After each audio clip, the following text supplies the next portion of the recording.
And Mr. President, I know we've been here a long time, but I just want 3 minutes to make some personal comments. As many of you know, probably all of you know, I came to this district nearly 11 years ago as superintendent.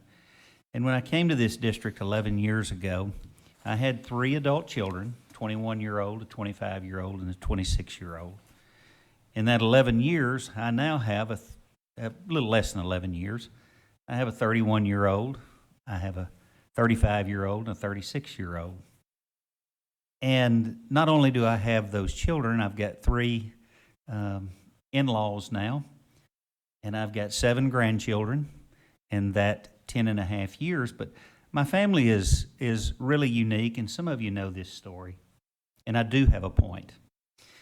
I have 2 grandchildren that are half Hispanic and half Asian.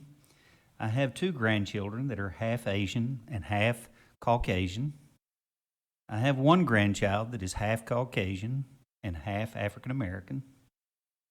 I have 1 grandson, my prince, who is actually 3 years old, and he's the product of my daughter, who is a member of the LGBTQ community.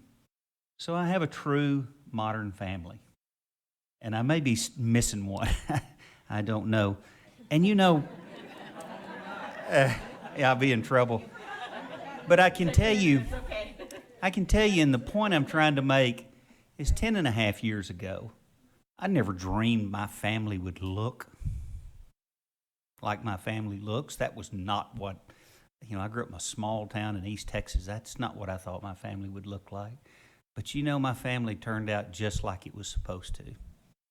I have a little bit of everything in my family, and I love them all. And I got my half Caucasian, half African American granddaughter.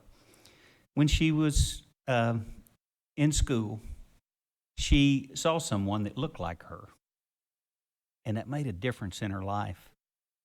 And so it does make a difference when kids see others that look like they do. And my little prince, my 3-year-old, is part, a child of my daughter. He needs to see people that look like his moms. It's important. And I say all that to say we're all talking, but we're not listening. We're really saying the same things. We want the best teachers we can get in this community, but we want them to be diverse. And the way you make you come up with a diverse workforce is you go look different places than you've ever looked before.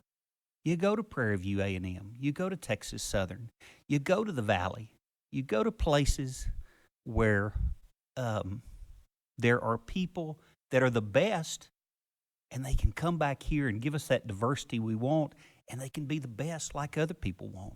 So that can happen.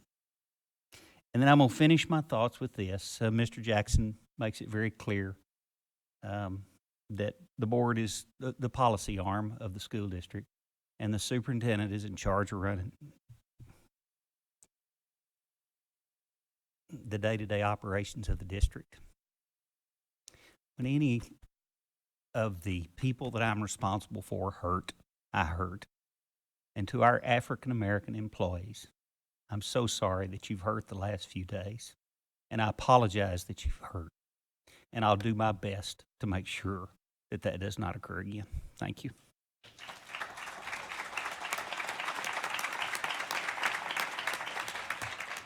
We are now adjourned. Thank you.